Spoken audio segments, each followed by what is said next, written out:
Good morning. Welcome back. Happy Friday to everybody. August the 16th. We are here. We are about 2 weeks away, just about 2 weeks away from the season opener. I'm super excited about that. I just realized I need to book my Michigan tickets. I need to take care of that. Or I got the hotel, but I need to take care of that. But welcome back, man. Football is right around the corner. There's some preseason football on last night. I watched, I don't know, 2 minutes of it. That was done at that point. Thank God I don't have to worry about fantasy football this year. Not going to do it.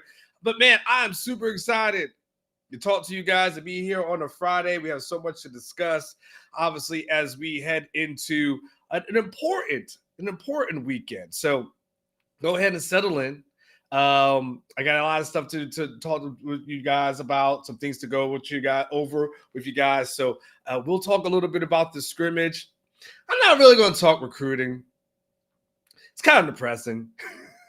I really want to have a good weekend. So I'm not gonna. I have told myself no recruiting discussions. If Catch wants to have that, he can have at it. He can have at it. I'm done with that. We're going to talk some fun stuff. We're going to talk about Longhorn football as we get ready. Hell, I may never have Jason on the show. What if I just don't have Jason on from between now and signing day, so we can just have a bunch of positivity? I'm really big on the positivity thing in life. So let me tweet this thing out here. What happened to RG3, by the way? How did he lose his job? What the hell happened over there, RG?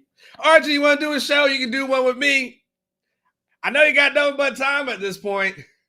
What the hell happened over there? How did RG3 lose his job? It's funny, he tweeted something about getting fired on his day off. Hold on, let me tweet this thing out. And here we go. I'll just use that GIF. All right, let's absolutely do it. Let me say good morning to some people who are here in the chat, and we're definitely going to talk about the scrimmage that's upcoming on Saturday. I will set the tone for you guys so you guys know what to think about, what to expect as we kind of approach on that. And you'll absolutely know why it's so important. But good morning to you. Jesus is in the house. Good morning to you, Jesus. Deborah is in the house. Birthday girl, former birthday girl. Deborah, are you a birthday person, a birthday week person, birthday month person? Birthday month people are hard to deal with, aren't they? But good morning to Deborah. Mark Ruiz is in here as well. Guillermo is in here. Jesus, I love you, bro. Man, I love you too. Hey, Jesus, yeah, sometimes we run on that CP time. That thing sometimes happen. I was trying to set up stuff for the show. So the challenge right now is like my kid goes to middle school, and so it's just kind of like I got a kid in elementary, the kid in middle school. You guys know there's like a gap in between those times. It used to be drop them off and I was good. Now I've got 2 wake up times, breakfast times, drop off times. I don't know if you guys know, I'm a single dad to my youngest son, so I'm always trying to figure this thing out. So be patient. I'll definitely be here for sure. Good morning to you, Tracy. Good morning to see you. What's up, morning? Don't be ugly because God don't ugly. Hey, Tracy, my mama used to say God don't like ugly, and he sure ain't fond of pretty. She used to add a little bit more to that one, but I totally get what you are saying there. Text guy 2 0_V. I'm just going to a couple more acknowledgments here. I want to make sure I get to everybody. Joey is in the house. Paul is in here. Mark Ruiz is here. Mark Torres is in here.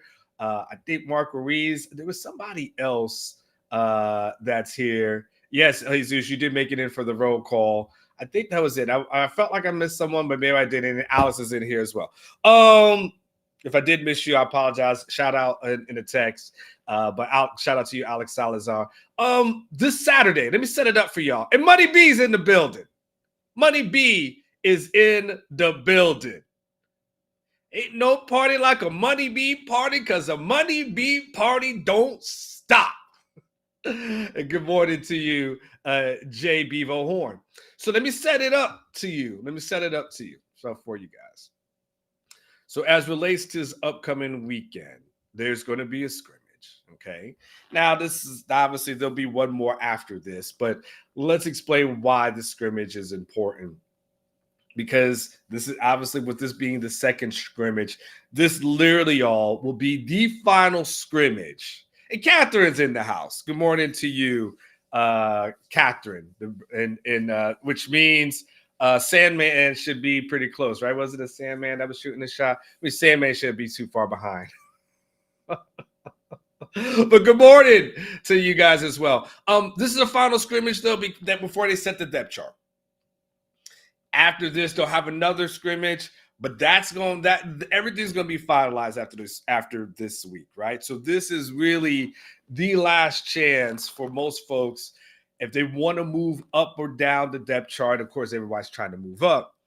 This is that kind of like the last chance. I think this is that last chance for confirmation bias for folks, right? You know, you think someone's doing really well, and so all of a sudden they do something else, and it gives you that confirmation bias that's out there. I'm going to be like that thing, like what I said. But confirmation bias works in both ways, right? Because if there's guys who are kind of teetering just a little bit, then all of a sudden that person now becomes, goes a little bit further down. So, we'll see what happens within this. So let's talk about that setup. So I'm going to give you a couple notes that I think will be interest of you guys, and then we'll get into a little bit more of like kind of position by position, going a little bit through the depth chart, kind of where everything stands right now, going into the weekend. Hopefully, I'm getting into the subject matter. I read the comments now. Some of you guys on the comments like, I love you, bro, but get to the point. Some of y'all, some of y'all don't know how to please a woman. Y'all just always want to rush everything. Just rush everything. Sometimes I gotta take your time, fellas. Y'all always want to rush everything. Slow down.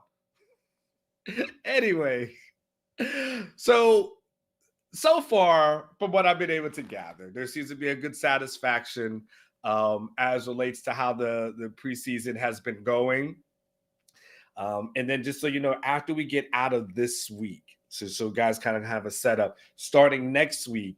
The plan that they've been having and they've been talking about is basically going back to morning practices. So they've been doing things towards the afternoon and kind of early evening. They've kind of mixed it up a little bit. And the main reason that this has happened is, Sandman, I'm not going to let you derail me today. But anyway, Sandman, I'm not going to let you do it to me. I'm just going to talk over here. The main reason that they've gone really tough is that they felt like last year they had the team practicing out in the heat, right? And they had that team out there. Y'all remember last year. I don't feel like this summer was as brutal as last summer, because last summer it was like every day was over 100, right? We was all melting the entire last summer. And they had the players out there practicing at 3 o'clock, 4 o'clock, that kind of heat, right? And I've expressed this story before, but I'll bring it up again. And one of the reasons why is they wanted to make this team into a tougher team. I see you, Bob, ignoring you. They wanted to make this team into a tougher team as they went into the season. And I remember being at the Alabama game last year in Tuscaloosa. It was towards the end of the game, and it was on the sidelines. And, usually we're not allowed as media members to be on the sidelines during the games, but you kind of most venues allow you to be on the sidelines before the game and then after the game. Texas doesn't allow that before the game, but most other people do, right? And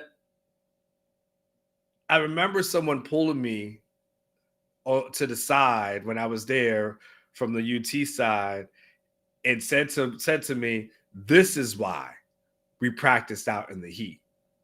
And he said, when you guys thought we were crazy, this is why. Why was it? Because if you remember the Alabama game and the performance that they put on and kind of that butt whooping that occurred, and you saw them winning in the trenches, right? And you saw a team that was mentally tougher than we saw them be before, right? A team that was able to kind of withstand the blow and still continue to go, right?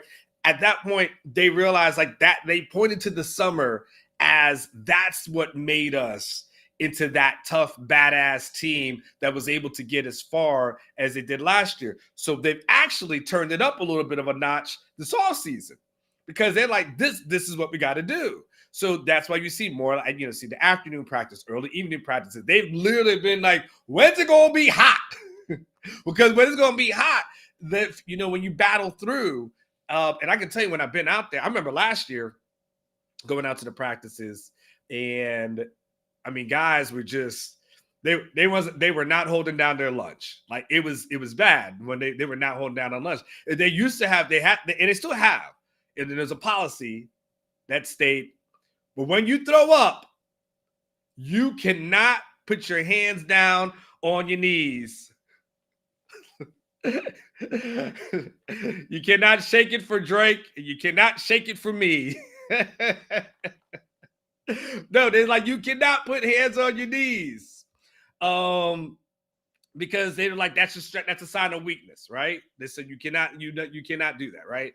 And so I'm bringing it back to, they went to this year kind of being as tough, and they feel like they're kind of on point and at least on par to where they were last year as far as the summer performance is concerned. And so now the second scrimmage ends up being that kind of the last barrier, the kind of the last frontier before the next 2 weeks happen, which will all be about Colorado State prep, right? Everything for the next 2 weeks, once we get past the scrimmage, is going to be Colorado State prep. So even though they'll have a scrimmage next weekend, it's like that this Saturday, but the following Saturday, it's still not going to have that kind of emphasis. It's just going to be like, it's about Colorado State at that point, right? So there's a couple of things I want to point out. That's a couple of things that I was told, and a couple of things that I think is kind of relevant. Jarrett Gibson, as you guys, again, we'll go to go position by position, but there's certain guys that have had good practices this week. Jarrett Gibson's name has come up, not as an all-star by any stretch of the imagination, but a guy that they feel pretty good about, feel pretty good, solid role in that third guy role. Good morning to you, Barbs, number 10. Barbs 10, excuse me. Good morning to you, or Barbs 10, or if you're one of my Latino or Latina brothers, hermano or hermanas, good morning to you. So Jarrett Gibson they feel good with that. And we're going to go into the depth chart, by the way, because we're just going to go position by position in a second. But I just want to make sure I just told you about a couple of little guys I remember talking to people about. First time I heard a Vernon Broughton conversation, and someone felt really good about where he was as far as, there's been some questions this offseason about Vernon and, is he dedicated to football? Is he not dedicated to football? Like, where is his head is at? And there seems to be the people feel like that's checking the box, and that concern isn't there as far as where his head is at. So I've heard good things about Vernon Broughton this week. And of course, Silas Bolden continues to be a guy that everyone talks about, and it continues to have another good week of practice. So again, we'll get into all of the specifics there. And of course, Max Jefferson, the big thing that you want to come out of this weekend, obviously, is no more injuries. You just, bro, from your mouth to God's ears. I do not want to write that. I don't want to tweet it. I don't want to have to do another show where I have to talk about a major injury, because I can tell y'all, it is not fun. It is not fun. When you say don't shoot the messenger, well, it don't matter. They lick off shots anyway. They those crazy shots. By the way, it reminds me of something crazy. Did y'all see what my boy Warren Sapp said? He said one of the craziest things when he talk about shots. I think it was like On 3 had it. It was one of the weirdest thing. hold on, I'm going to pull this up for you guys. It was one of the weirder comments that I've seen. That's what my boy Sap said. I talk about licking off shots, right? He said, oh, when talking about the Colorado defensive line, right? My dude said, we got bullets. He goes, you get shot with a 38 or a 9mm, you pick it up. I don't know what that means. I don't know what that means. I want to have to call him today and ask him to maybe do that for me, because I obviously, and everybody knows that means, someone translate that for me. I'm going to have to call Warren today and see if he can actually tell me about that. Let's do a super chat. Any chance we can scrimmage without running backs tomorrow, or maybe just grab some intramural running backs until the season starts? Paul with the $4.99 super chat. Super chats always get you to the front of the line. Paul, you ain't lying. You know what I said. You know my feeling. Put them all in green jerseys, non-contact. You tackle our running back, you get kicked off the team. It's just that simple. I don't give a damn who you are. Can't tackle them. Bubble wrap them. Whatever you need to do. Listen. You got to make sure that these guys stay healthy, right? So there's got to be something. And I think Sark's smart enough to make sure that thing doesn't happen. I know contact is important, but I don't know how many times Jaden Blue needs to get taken to the ground at this point. I don't know how many more times that Trey Wisener needs to get taken to the ground, or Jared Gibson. Like, you don't need to take any of those guys to the ground at this point. Like, to me, they get quarterback treatment, which is you touch them and that's it. You don't even push them down. And it just touch them and that's it. But don't do anything else as relates to the QBs, rather the running backs, because we definitely want to make sure that they are there and get there safely. And speaking of, I actually have no smooth transition for this one. Eric Torres from Eric Sales Homes, DFW, buying and selling made easily. If you're looking for a house in the DFW area, you have to look no further than my main man, El Presidente himself. He shall be back here within the next couple of weeks, giving us his picks, and I cannot wait for that. But Eric Torres, he will. If you're looking to buy a home, looking to sell a home, whatever it is, the man has got you covered. Don't go anywhere else. And if you don't live in the DFW area, but you know people who live out there, just pass it along, man. Let everybody help out each other, right? You just never know what little things you can do in life that'll help out somebody. So Eric Sells Homes, DFW, one last time. Eric Sells Homes, DFW. I think it should be okay from a running back standpoint. You know, they got that kid who came over, the baseball kid. I mean, they should have enough bodies. They got enough guys who are getting a little bit of touches. Keep your top three healthy, and then you got to go there. And Benji says no natty. Okay, well, Benji, let me tell you this. I hear you. Hold on, I'll put you up here. Well, I guess it's your season. I hear what you said. You say no natty with soft tackling, sir. But Benji, I would tell you no natty with no running back, sir. That would be my counter argument to you, Benji. My counter argument to you is no natty with no healthy running backs. So how about there's a long season. You got to factor in the 12-game season. You got to factor in Texas trying to be in the SEC championship game. So that's 13, right? And then the playoff games that go after that. There's a lot of games that are compiled. I'm just saying, Benji. I ain't saying. I am just saying no need for it.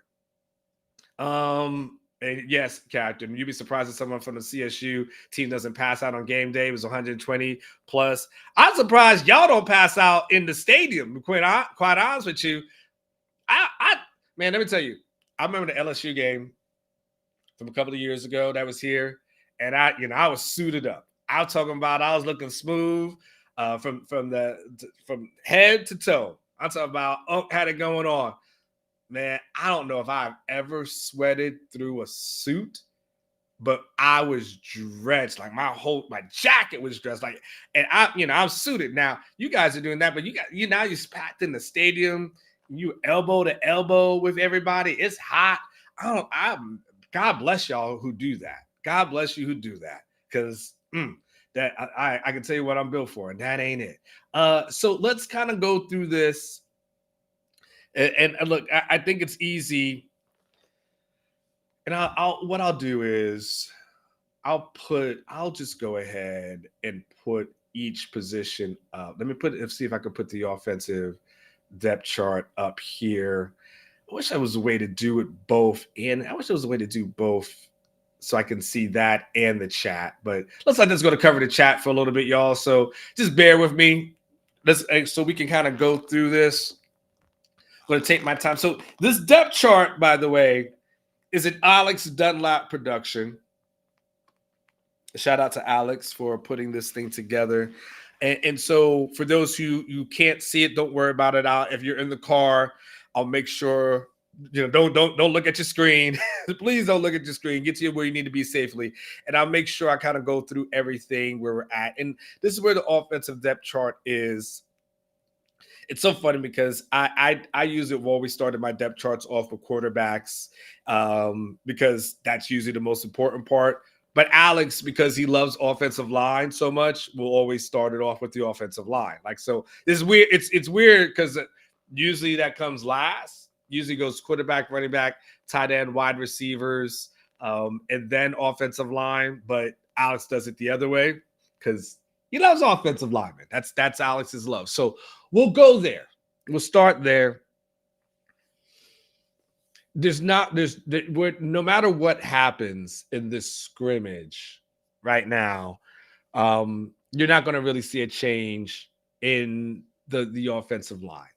Kelvin Banks is your left tackle. You got Hayden Connor at your guard position, Jake Majors, DJ Campbell at the right guard position, and of course Cam Williams at the right tackle position, y'all. Right, so all of that is going to remain the same. Okay, there's not going to be much of a change there.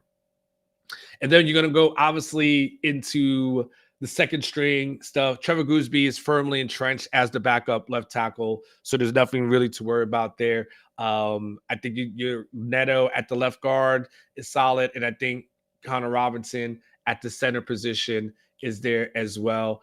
Those are probably your top 8 guys that I would say. More, when you start thinking about like rotation and what we'll see, those are kind of where I would say your top 8 are. You got Cole Hudson at the right guard position. You got Kojo on the right tackle position. You've got Malik Agbo, who I think a lot of people were thinking would have a chance to maybe be in that 2 deep, but he's been at that third string left tackle position behind a guy like Gooseby. And then you've got the rest of everybody else filling it out. I think the thing I would just tell you that I would keep an eye on just from this position is Nate Kibble at that right guard position. There's been a lot of talk about Nate Kibble, to be quite honest with you. There's been a lot of talk about Nate Kibble. He's had a huge impact since he's been here. Now, that doesn't mean that Nate Kibble is going to play a lot this season, right? He's more than likely still going to be redshirted. But I can tell you that I've heard more about Kibble than I have about Brandon Baker at this year so far. And the Brandon Baker thing is interesting. It's very, you hope if you have a guy who's a 5-star that is more than a third string person. But like a lot, hey, those rankings, the rankings are the rankings. When coaches say when you get here, those rankings don't mean anything. Well, that's very true. When you get here, those rankings don't mean anything because you can see Kibble has been advancing. You can see Gooseby has been advancing, obviously as well. So, for a guy like Baker, he's just got to start putting some things together and then start to live up to those expectations. So that's what it looks like from the offensive line perspective. The tight end thing is going to be really interesting.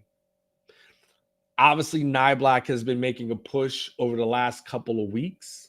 Okay. And so I'll be interested to see what he does. Now, look, I have told you guys all off season that I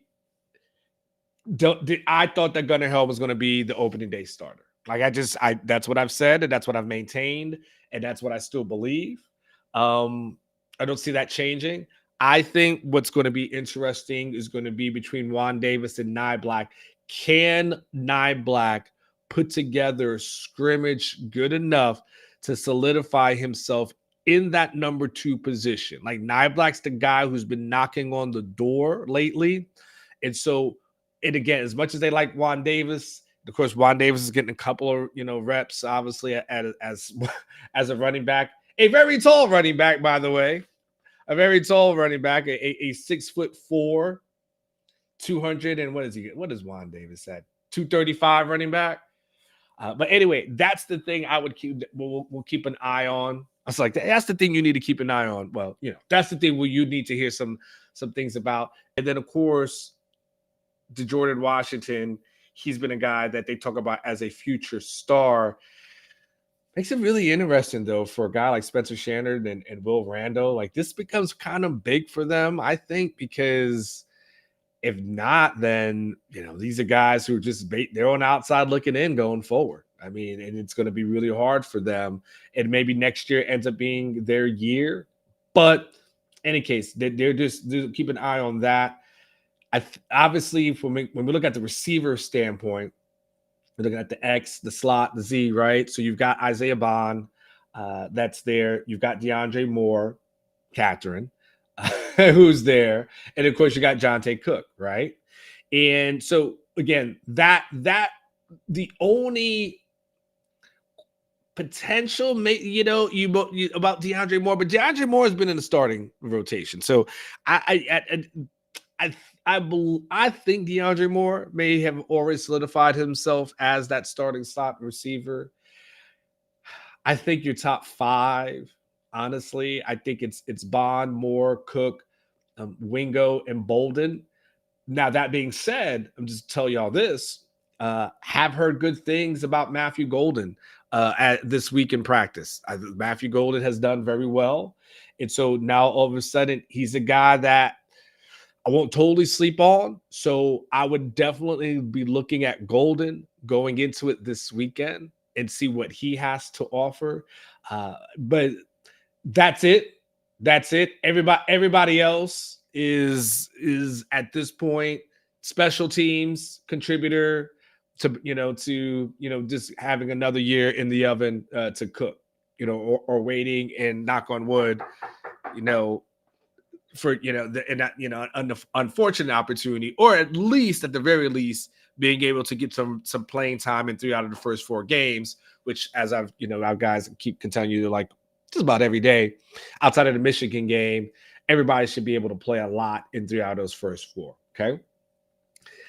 So that's kind of what that looks like. The running back situation, it is what it is. The only thing that will be very interesting outside of the top 3, and when I say top 3, the only 3 scholarship guys that are left, right, will be, can there be a little bit of a repeat for Colin Page? Someone describes it to me as basically just an effective north-south runner. And so can it be a guy that goes and does something? And what does everybody else look like? What does a Ryan Niblett look like in that position, right? And it'll be interesting to see if there's any other people who hasn't been on our radar. Maybe that someone hasn't reported on. Is there anybody else who somehow slips into the running back, getting some sort of, 2, 3, 4, 5 carries, something to that effect, working with the third string? That'll be interesting as well. So we'll keep an eye on that. And then, of course, the quarterbacks are the quarterbacks. Somebody did point out to me, though. They said, Ward, you were a little bit too hard on the beef. It is like, they said when it came to Arch Manning, people a little bit too hard on him as far as the last scrimmage was concerned. The one person let me know this week that one of the interceptions that Arch threw actually came off a tip pass. And so it wasn't necessarily a mistake that Arch made. And so, to let me know that Arch has actually had a good night. I haven't said anything disparaging about the young man, but people just let me know. They read things on other websites and It's a weird thing. People read things on other websites and then contact me to bitch about it. It's kind of, I don't know how that happens, but it does happen. And I'm sure the same occurs if they read something like on Orange Bloods, and I'm sure the other things is true. So, the thing for Arch, I think the main thing is this, is if necessary, if he has to be thrown in, can he go? The answer seemingly is yes. And so if the answer is yes, then I think Texas is good to go in that situation and that thing. Good morning to you, South End Zone Queen, I popped in here. Uncle Mickey, I've seen that you popped in here as well. And Merrill has popped in here, I believe, at some point. I think I may have missed you. And so anyway, just want to shout out to you guys. And of course, everybody, about 400 you guys listening here on a Friday morning. So good morning to you. Hope everyone's having a good day, and hopefully you guys have a fantastic weekend planned ahead. Now, let's go ahead and break down a little bit of the defense and talk about the defense as the defense heads into the scrimmage. The guy who does not get enough love, but who has been doing the damn thing throughout the offseason, Mr. Sorrell, obviously solidified that, for all the talk about Ethan Burke and possibly, taking over Sorrell's spot. Sorrell does what he does. He's consistent. Future NFL player. 6'4", 260. Probably don't talk about him enough, but I'm sure Papa Sorrell's around. We get you get that double-digit sacks, and I'm sure all the love will happen. Vernon Broughton, Alfred Collins, those guys seemingly have solidified. Well, here becomes the interesting thing. I say seemingly. Here becomes the interesting thing. I did hear good things about Vernon Broughton this week. However, if you guys do remember, Sadir Mitchell started in last week's scrimmage. So I'll be really interested in seeing if Sadir Mitchell starts again. Like, was that a one-time, one-off kind of thing, or is that going to be the thing that we see going forward? This would be the real true serum, I think, for us as relates to Sadir Mitchell. And Alex January also got some first-team reps in the last scrimmage. So Mitchell, January, those are the guys I'm definitely keeping my eye on going forward, because it could be something or it could be nothing. We'll know if there's such a thing as a coincidence coming this weekend. Obviously, Trey Moore on the edge position, as Alex puts out on the Buck. He's good. He's good. That's his position. Everyone keeps telling me that Trey Moore is this crafty veteran who's got an arsenal of moves, who sets you up like a fighter, just jab, left, right, combo, stick, like they then set you up for the knockout, right? Set you up for the uppercut, right? And then you get knocked out. That's how they describe a Trey Moore to me. Like I said, and then outside of that, you got the Burke and the Finkley on the opposite ends, Vasic as the third string. So again, those guys look good. Colin Simmons you have in there, and then you just have we'll see who again ends up being on the outside, kind of looking in. There you can look and you can see some of the guys who are teetering on the edge, where you say to yourself, okay, that person is going to have to do just a little bit more if they do want those opportunities. So there is that. And linebacker, as you guys could tell, is pretty much solidified at this point. Should it not be anything crazy as far as that is concerned, I feel like we have a good idea what the starting DBs look like. I think the only question going into the scrimmage is going to be Makuba or Taff. Which one does Makuba's been coming on lately? And so again, is this like that late surge? But Taff has been a person who's been very consistent. So who ends up being that person? I think Makuba had an interception in the last scrimmage. So he's going to be a really interesting one. Derek Williams, I feel like the overall is pretty good, even though I think he did have some second team run. I don't. Again, they've done a lot of they've done a lot of things. Someone explained it to me that they've done a lot of things as far as groupings and pairings are concerned.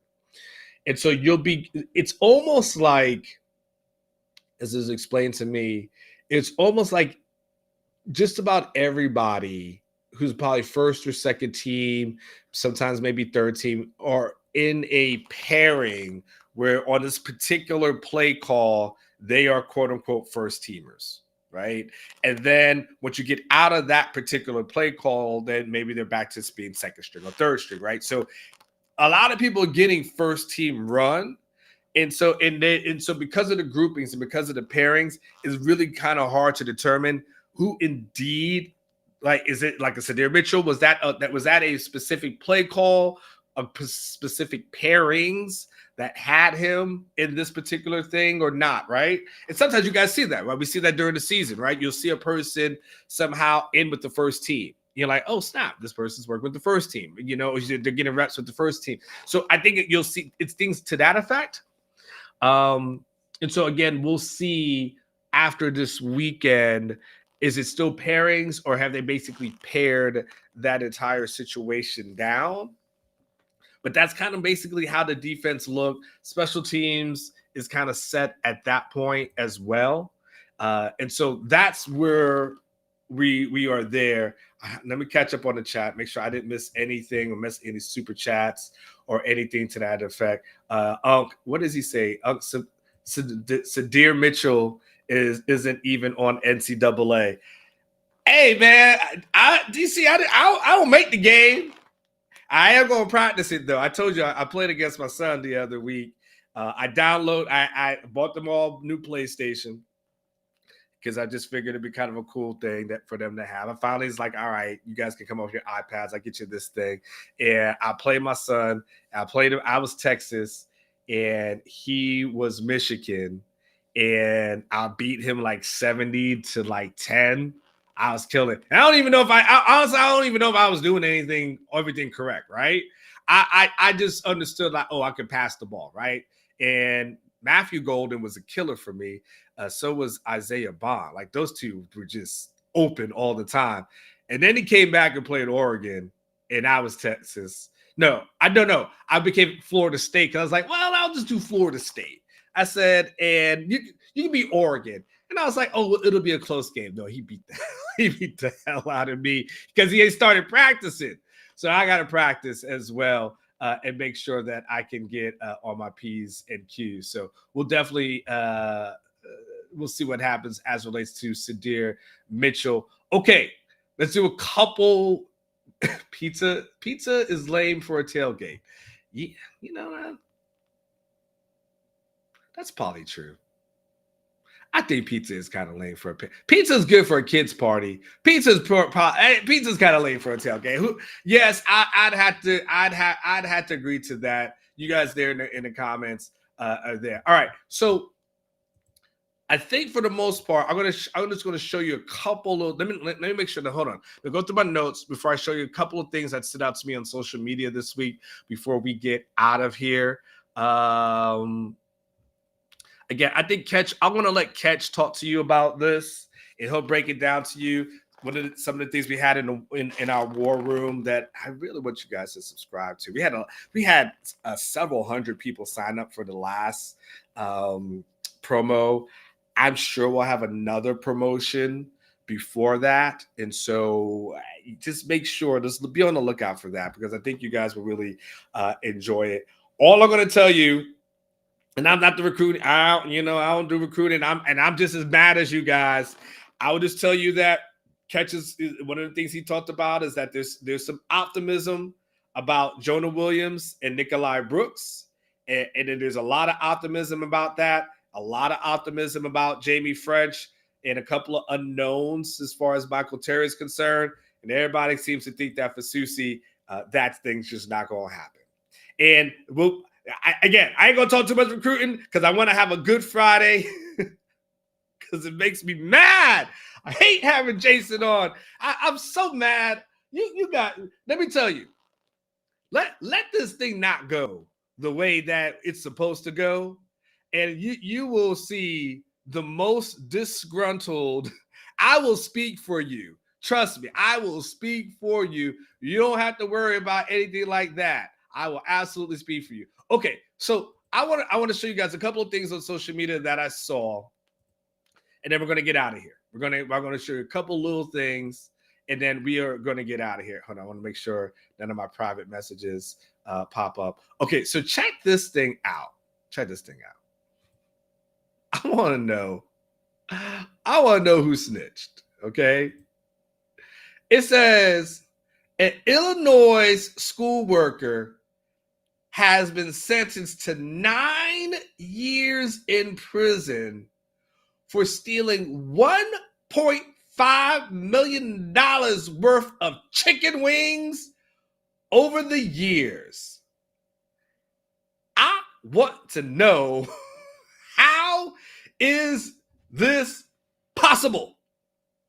First of all, who snitched? Who snitched? Who snitched on this poor woman? Okay, she stole 1.5 million. That ain't it. But how's that even possible? She literally would have to have her own business on the side to be able to do that. 1.5 million over 9 years. That means every time there's a shipment came in, she took like 2 for herself, and then she was selling them somewhere, right? She must have been like, you ever know the people who sell the EBT cards? She had to be selling those things. And then how did they just figure it out? How did they do the math? How did they add it up on her where they knew for sure it was 1.5? 9 years. Could you imagine having to go and explain why you here? Everybody like, man, I killed this person, man. Yeah, I caught him cheating, and then I went ahead and killed him. Yeah, I got caught up in some stuff. I was robbing. Yeah, I was slinging dope, this and that. Hey, what you in here for, Nana? I stole chicken wings. Damn, 9 years. It's gonna be rough. It's gonna be rough on her. All right. I won't get your opinion on this one, though. I want to get your opinion on this one. And I think you guys know that I'm a person who does not like destination weddings, right? I've told you, I've spoken out on that and how I don't like a destination wedding, right? What do you think about dude who is saying that they are actually charging people to attend their wedding, and then he couldn't understand why people didn't want to attend? Let him explain. All right, TikTok, tell me if I'm tripping or not. So me and my fiance, we are getting married, right? And to be a part of our wedding, you have to pay $450 for a ticket, and that's for each guest. So we invited friends and family to our wedding. Tell me why everybody that we invited has declined the invitation. I can tell you why. I can tell you why. It's the same way that I decline the invitations when I get invited to go to a destination wedding. I would only give you probably about $100, maybe a little bit more if I know you. What I wouldn't give you is $3,000. So if you want me to go and you're going to get married on, I don't know, Mount Pikachu, wherever the hell y'all chosen to go, well, that's on you. But what we're not going to do is charge Unc, and Unc's not going to pay a few $1,000s for you to get married. Okay, we'll go ahead and continue though. We already have spent 100, maybe almost close to $200,000 on the wedding. We have already. Okay, that's a lie. That's a lie. That's an absolute. You already. Here's where you know he's lying. I'm gonna tell you how you know he's lying. Hold on. Almost close to $200,000 on the wedding. No. 100. We already have spent 100, maybe almost close to 200. If you say we already have spent $100,000 to $200,000 on the wedding, you do not have $100,000 or $200,000 to spend on a wedding. Not if you're using the word spent. We spent 100 to 2. Do you even know the difference? $100,000 on the wedding. Okay, keep it. We have already pre-ordered the cake. We already put down a deposit for the venue. Where y'all get married at? We've already got the wedding dress, everything. We pay for everything for the wedding. DJ, photographer, everything for the wedding. And what I don't understand is that y'all spend more money on stupid stuff, but you can't come out to support your family and your friends at a wedding. Like, tell me if I'm wrong. Tell it, like, is we wrong? We like, let me know. Let me know. Because y'all pay for tickets, Beyonce tickets, $1,000 tickets. Y'all going to go meet Chris Brown for $1,000 something. But when it comes to your friends and your family, you can't pay the ticket. Like, these weddings ain't cheap. Like, the weddings ain't cheap. Like, what's going on? Like, I don't get it. Like, let us know, are we wrong for charging for a wedding? Like, I really, really want to know. That can't be real, right?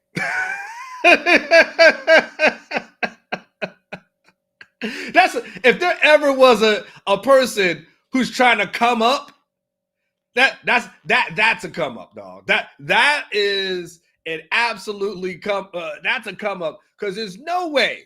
I'm talking no way you thought that you thought to yourself, okay, listen, I got an idea. We can pull this off, and it will be no, dog. It is not going to happen, Captain. Not absolutely going to happen. And by the way, this one, here's one other thing. Hopefully the Rams don't get mad at me for this one. I'm going to show y'all one more thing that I thought was pretty cool.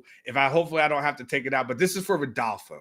This is absolutely for Rodolfo. And this is the last thing I want to show for all the Texas fans that are out there, just in case you missed it. This is for Rodolfo. Detail and effort, right, baby? Yeah, yes, sir. Detail and effort, right? Let's go.